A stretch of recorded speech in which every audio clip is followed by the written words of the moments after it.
আজকের গল্পের নাম রাজা প্রিয়ব্রত চরিত্র।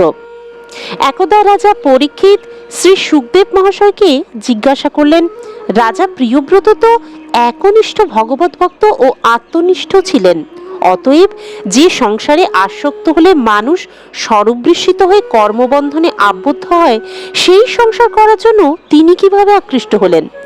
এই রকম মহাপুরুষ যিনি একাকী জীবনযাপন করেন, তার পক্ষে এভাবে সংসার ধর্ম স্বীকার করাই উচিত নয়। এতে কোনো দ্বিমতই নেই যে যার মন পুণ্যশ্লোক শ্রীহরির চরণ কমলের শীতল ছায়াকে আশ্রয় করে স্থির হয়েছে, তার আত্মীয় স্বজনদের প্রতি আসক্তি জন্মায় না।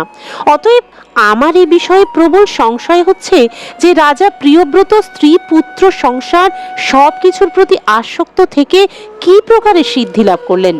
শ্রীকৃষ্ণের প্রতি তার এমন অবিচল ভক্তি হইল কি করে?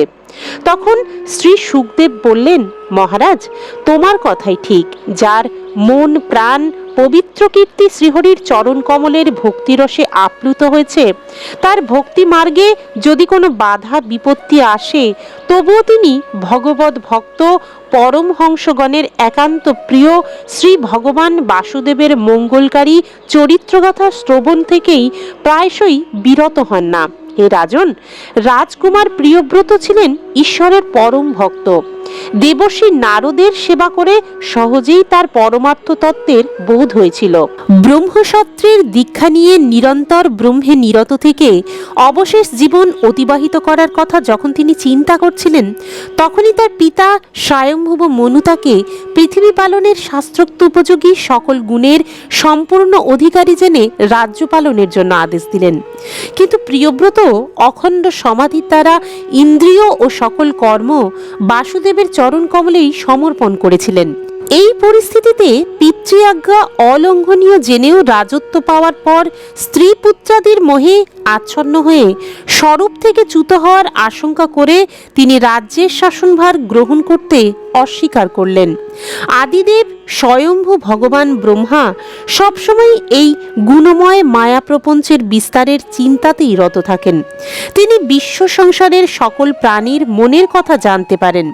প্রিয়ব্রতর এরকম মনোভাব বুঝতে পেরে তিনি 4 বেদ, মরীচি এবং অন্যান্য সভাসদের সঙ্গে স্বলোক থেকে অবতীর্ণ হলেন। আকাশপথে বিভিন্ন স্থানে বিমানারূঢ় ইন্দ্রিয়াদি শ্রেষ্ঠ দেবগণ তাকে বন্দনা করলেন এবং সিদ্ধ গন্ধর্ব, সাধ্য, চারণ ও মুনিগণ সদলে উপস্থিত হয়ে তার স্তুতি করলেন। এই রকম স্থানে স্থানে আদর আপ্যায়ন পেয়ে নক্ষত্রপতি চন্দ্রের মতন গন্ধমাদন পর্বতের গুহাকে আলোকিত করে প্রিয়ব্রতের কাছে উপস্থিত হলেন। প্রিয়ব্রতকে আত্মজ্ঞান বিষয়ে উপদেশ দেবার জন্য নারদ মুনি এবং প্রিয়ব্রতের পিতা মনু সেখানে উপস্থিত ছিলেন। ব্রহ্মা সেখানে উপস্থিত হলে তার বাহন হংসকে দেখে দেবর্ষী নারদ বুঝতে পারলেন যে তার পিতা ব্রহ্মা এসেছেন। তিনি সত্বর স্বয়ংভুব মনু ও প্রিয়ব্রতের সঙ্গে উঠে দাঁড়ালেন এবং সবাই তাকে করজোড়ে প্রণাম করলেন। নারদ মুনি অনেক প্রকারে তার পূজা করলেন আর সুমধুর কণ্ঠে তার গুণ এবং অবতার সমূহের মহত্ব বর্ণনা করলেন। তখন আদি পুরুষ ভগবান ব্রহ্মা করুণাময় দৃষ্টিতে প্রিয়ব্রতের প্রতি অবলোকন করে মধুরভাবে হেসে বললেন, পুত্র, আমি তোমাকে চিরাচরিত সত্য সম্বন্ধে বলছি, মন দিয়ে শোনো। অপ্রমেয় শ্রী হরির প্রতি তোমার কোনো রকম দোষ দৃষ্টি রাখা উচিত নয়। শুধু তুমি কেন, আমি, মহাদেব, তোমার পিতা মনু আর তোমার গুরু দেবর্ষী নারদও বাধ্যভাবেই তার আজ্ঞা পালন করে থাকে। কোনো দেহধারীর তপস্যা, বিদ্যা, যোগবল কিংবা বুদ্ধিবলের দ্বারা অথবা ধর্ম বা অর্থের জোরে একাকী কিংবা অপরের সাহায্যে তার বিধানকে অন্যথা করতেই পারে না। জন্ম, মৃত্যু, শোক, মোহ, ভয়, সুখ, দুঃখ প্রভৃতি ভোগের জন্য এবং কর্ম করবার জন্য জীবকে এই অব্যক্ত ঈশ্বর প্রদত্ত শরীর ধারণ করতে হয়। হে বৎস, রজ্জুর দ্বারা নাসিকায় বদ্ধ পশু যেমন মানুষের ভার বহন করে, সেই রকমই ভগবানের বেদ বাক্য রূপ দীর্ঘ রজ্জুতে সত্তাদি গুণ, সাত্ত্বিকাদি কর্ম এবং ব্রাহ্মণ বাক্য প্রভৃতির দ্বারা দৃঢ়রূপেই বদ্ধ হয়ে সবাই তার ইচ্ছা অনুযায়ী কর্মে রত থাকে এবং তার দ্বারাই তার পূজা করে। আমাদের গুণ এবং কর্ম অনুসারেই তিনি আমাদের যে যোনিতে জন্ম প্রদান করেন আমরা তাকেই অঙ্গীকার করি এবং তিনি যে ব্যবস্থা করেন সেই অনুযায়ী আমরা সুখ বা দুঃখ ভোগ করি। তিনি যেভাবে চালিত করেন আমরা ঠিক সেইভাবেই চলি, যেমন অন্ধ মানুষ চক্ষুষ্মানের ওপর নির্ভর করে। মুক্ত পুরুষও কেবলমাত্র প্রারব্ধ ভোগের জন্যই ভগবানের ইচ্ছা অনুসারে শরীর ধারণ করেন। ঠিক যেমন নিদ্রাভঙ্গের পরেও মানুষ স্বপ্নে যা দেখে তাকে স্মরণ করে, সেই অবস্থাতেও তার অহংকার হয় না এবং বিষয় বাসনার সংস্কার হেতু পরবর্তী জন্মগ্রহণ করতে হয়, তিনি তা স্বীকার করেন না। যে পুরুষ ইন্দ্রিয়ের বশবর্তী সে বনে বনে বিচরণ করলেও তার জন্ম মৃত্যু ভয় থেকেই যায়, কারণ মন আর পঞ্চ ইন্দ্রিয় এই 6 শত্রুকে পরাজিত না করতে পারার জন্যই তারা তাকে অনুসরণ করে। আর যে বুদ্ধিমান পুরুষ ইন্দ্রিয়কে দমন করে আত্মাতেই রমণ করেন সংসার জীবনও তার কোনো অনিষ্ট করতেই পারে না। যিনি এই 6 শত্রুকে দমন করতে ইচ্ছুক তিনি যেন গৃহে থেকেই এই সকল ইন্দ্রিয়কে দমন করতে সচেষ্ট হন। দুর্গের মধ্যে সুরক্ষিত অবস্থায় থেকে রাজা প্রবল পরাক্রম শত্রুকেও পরাজিত করতে পারেন। এইসব শত্রু 6 ইন্দ্রিয় যখন হীন বল বা ক্ষীণ বল হয়ে যায় তখন বিদ্বান ব্যক্তি নিজের ইচ্ছা অনুসারেই বিচরণ করতে পারেন। যেহেতু তুমি পদ্মনাভ ভগবানের চরণ কমলের কোষরূপ দুর্গের আশ্রয় করে এই 6 শত্রুকে জয় করেছ, অতএব ভগবানের দেওয়া ভোগ্য বিষয় ভোগ করো। তারপর তুমি নির্জনে একাকী আত্মদর্শনে সমাধিস্থ হয়ে থেকো। যখন ত্রিলোকের গুরু ভগবান ব্রহ্মা এই কথা বললেন তখন পরম ভক্ত প্রিয়ব্রত নিজে ছোট হওয়ায় গুরুজনের কথা মাথা পেতে মেনে নিলেন এবং সসম্মানে তার কথার মতন কাজ করবেন বলেই জানালেন। তখন স্বয়ংভুব মনু প্রসন্ন হয়ে বিধিমতন ভগবান ব্রহ্মার পূজা করলেন। এরপর ব্রহ্মাও সেই পূজা গ্রহণ করে সর্বব্যবহারাতীত বাক্য ও মনের অগোচর নিজের আশ্রয়স্বরূপ পরব্রহ্মের চিন্তা করতে করতেই স্বধামে গমন করলেন। সেই সময় প্রিয়ব্রত ও নারদ এক দৃষ্টিতে তার গমন পথের দিকে তাকিয়ে থাকলেন।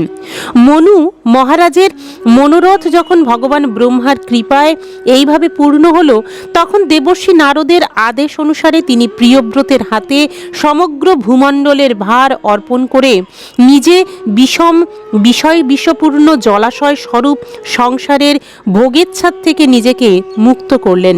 পৃথিবীর অধিপতি প্রিয়ব্রত ভগবানের নির্দেশ অনুযায়ী রাজ্য শাসনের কাজে মনোনিবেশ করলেন। যিনি সমগ্র জগৎকে মুক্ত করতে সমর্থ সেই আদি পুরুষ ভগবানের চরণদ্বয়ের ধ্যানে যদিও তার সব রাগাদি মল দূর হয়ে গিয়েছিল এবং মনও ছিল অত্যন্ত শুদ্ধ, তথাপি গুরুজনদের মান রক্ষার জন্যে প্রিয়ব্রত রাজ্য শাসন করতে লাগলেন। তদনন্তর তিনি প্রজাপতি বিশ্বকর্মার কন্যা বহিষ্মতিকে বিবাহ করলেন। তাদের 10টি পুত্র জন্মগ্রহণ করে। তারা সবাই তার মতন গুণশীলবান, বীর্যবান, কর্মনিষ্ঠ ও রূপবান ছিল। তার উজ্জ্বস্বতী নামে একটি কন্যা ছিল, সে ছিল সকলের ছোট। পুত্রদের নাম আগ্নিদ্র, ইদমাজিব, যজ্ঞবাহু, মহাবীর, হিরণ্যরেতা, ঘৃতপৃষ্ঠ, শবন, মেধাতিথি, বিতিহোত্র এবং কবি। এই সব নাম অগ্নিরও নাম। এদের মধ্যে কবি, মহাবীর এবং শবন নৈষ্ঠিক ব্রহ্মচারী ছিলেন। তারা বাল্যকাল থেকেই আত্মবিদ্যা অধ্যয়ন করে সন্ন্যাস গ্রহণ করেন। এই 3 জন নিবৃত্তি পরায়ণ মহর্ষি সন্ন্যাস আশ্রমে থেকেও ভগবন্ধনের ভয়ে ভীত সমস্ত জীবের যিনি রক্ষাকর্তা সেই ভগবান বসুদেবের চরণ যুগলের নিরবধি ধ্যান করতেন। এর ফলে প্রাপ্ত অখণ্ড ও শ্রেষ্ঠ ভক্তিযোগের দ্বারা তাদের অন্তঃকরণ শুদ্ধ হয়ে গিয়েছিল এবং সেখানে ভগবান অধিষ্ঠিত হয়েছিলেন। তখন দেহাদি উপাধি নিবৃত্ত হওয়ায় তাদের আত্মা সকল জীবের আত্মভূত প্রত্যাগাত্মায় একীভূতভাবে স্থিতি লাভ করে। মহারাজ প্রিয়ব্রতের দ্বিতীয় স্ত্রীর গর্ভে উত্তম, তামস ও রৈবত নামে 3 পুত্র জন্মগ্রহণ করেন। এই 3 জনেই মন্বন্তরাধিপতি হয়েছিলেন। এইভাবেই 3 পুত্র সন্ন্যাস আশ্রয় করলে প্রিয়ব্রত 11 অর্বুদ বৎসর পৃথিবীকে শাসন করলেন। নিজের অখণ্ড বলশালী হাত দিয়ে তিনি ধনুকের গুণ আকর্ষণ করলে যে টঙ্কার ধ্বনি হতো তা শুনেই ধর্মবিরোধী লোকেরা ভয়ে যে কোথায় লুকোবে তার ঠিক থাকতো না। পরম প্রিয়া বহিষ্মতির সঙ্গে আমোদ প্রমোদ তার প্রতিদিন বাড়তেই থাকে। সেই হাস্যলাস্যময়ীর স্ত্রীজনোচিত হাবভাব, সলজ্জ মন্দ হাস্যযুক্ত কটাক্ষপাত, মনমোহন লীলাবিলাসের কাছে তার বিচার বিবেক যেন পরাজিত হতে থাকে। তিনি যেন নিজেকেই বিস্মিত হয়ে সব রকম ভোগ লিপ্সায় নিজেকে লিপ্ত করছিলেন, কিন্তু বাস্তবিক তিনি সব কিছুর থেকেই ঊর্ধ্বে। কিছুতেই তার মন আসক্ত ছিল না। একবার তিনি দেখলেন সূর্য সুমেরুকে পরিক্রম করবার সময় পৃথিবীর অর্ধেক অংশ আলোকিত হয় আর অর্ধেক ছায়াতেই ঢাকা থাকে। তার এই ব্যাপারটা ভালোই লাগেনি। তখন তিনি এই সংকল্প করেন যে আমিও রাতকে দিন করে দেব। সূর্যের সমান বেগমান জ্যোতির্ময় এক রথে চড়ে তিনি সূর্যের পিছন পিছন পৃথিবীকে 7 বার প্রদক্ষিণ করলেন। ঈশ্বরের সাধনা করতে করতে তার অলৌকিক প্রভাব ও ক্ষমতা লাভ হয়েছিল।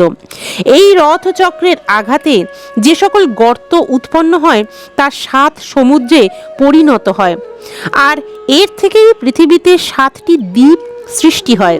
তাদের নাম যথাক্রমে জম্মু, প্লক্ষ, শালমালি, কুশ, ক্রৌঞ্চ, শাক ও পুষ্কর দ্বীপ। এদের মধ্যে প্রথম দ্বীপ থেকে দ্বিতীয় দ্বীপের আয়তন ক্রম অনুসারে দ্বিগুণ, আর এই দ্বীপগুলি সমুদ্রের বহির্ভাগে চতুর্দিকে বিস্তৃত। এই 7 সমুদ্র লবণ, ইক্ষুরস, সুরা, ঘৃত, দুগ্ধ, দধি এবং মিষ্ট শুদ্ধ জলে পূর্ণ ছিল। এই 7 সমুদ্র ওই 7 দ্বীপের গভীরতা ও আয়তনের সমান, আর বিস্তারেও তাদেরই মতন। এরা এক এক দ্বীপকে চারিদিক থেকেই ঘিরে রেখেছে। বহিষ্মতির স্বামী মহারাজ প্রিয়ব্রত তার অনুগত পুত্র আগ্নিধ, ইদমাজ্জীব, যজ্ঞবাহু, হিরণ্যরেতা, ঘৃতপৃষ্ঠ, মেধাতিথি আর বীতিহোত্রকে এক একটি দ্বীপের শাসনভার প্রদান করে রাজা করলেন। তিনি নিজ কন্যা উজ্জ্বসতীর বিবাহ শুক্রাচার্যের সঙ্গে দিলেন। উজ্জ্বসতীর গর্ভে শুক্রাচার্যের কন্যা দেবযানীর জন্ম হল, যিনি ভগবানের পদরেণুর প্রভাবে ক্ষুধা, তৃষ্ণা, শোক, মোহ, জরা ও মৃত্যু এই 6টিকে অথবা মন সহ 6 ইন্দ্রিয়কে জয় করেছেন। সেই রূপ পুরুষাকার যুক্ত ভগবত ভক্তের এই রকম আচরণ আশ্চর্য হওয়ার মতন নয়, কারণ নীচ জনিতে জাত অতিশয় নীচ ব্যক্তিও একবার ভগবানের নাম নিলেই তৎক্ষণাৎ সংসার বন্ধন থেকে মুক্ত হয়। এইভাবেই অতুলনীয় বল পরাক্রমশালী মহারাজ প্রিয়ব্রত একবার দেবর্ষী নারদের শরণাগত হয়েও পুনরায় দৈববশে সাংসারিক মায়ায় নিজেকে আবদ্ধ করেন, এবং তার ফলে শান্তি লাভে বঞ্চিত হওয়ায় মনে মনে বিরক্ত হয়ে তিনি বলেছিলেন, হায়, আমার ইন্দ্রিয় সকল অবিদ্যাজনিত বিষয়রূপ অন্ধকূপে আমাকে নিক্ষেপ করেছে। অনেক হয়েছে, হে ভগবান, আমি এই স্ত্রীর খেলায় পুতুল হয়ে গেছি, আমাকে ধিক। এইভাবে তিনি বিলাপ করতে লাগলেন। পরমারাধ্য শ্রীহরির কৃপায় তার মধ্যে বিবেক জেগে উঠল। তিনি সমস্ত পৃথিবীকে নিজের যোগ্য পুত্রদের হাতে ভাগ করে দিলেন, আর যে রানীদের সঙ্গে নানান ভোগবিলাস করেছিলেন তাদের রাজ্যলক্ষ্মীর সঙ্গে মৃতদেহের মতন ত্যাগ করলেন।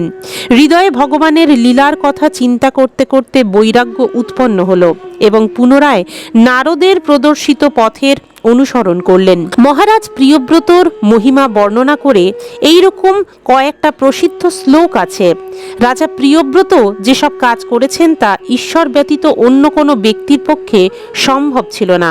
তিনি রাত্রির অন্ধকারকে দূর করবার সময় রথের চাকার দ্বারা 7 সমুদ্রের সৃষ্টি করেছিলেন।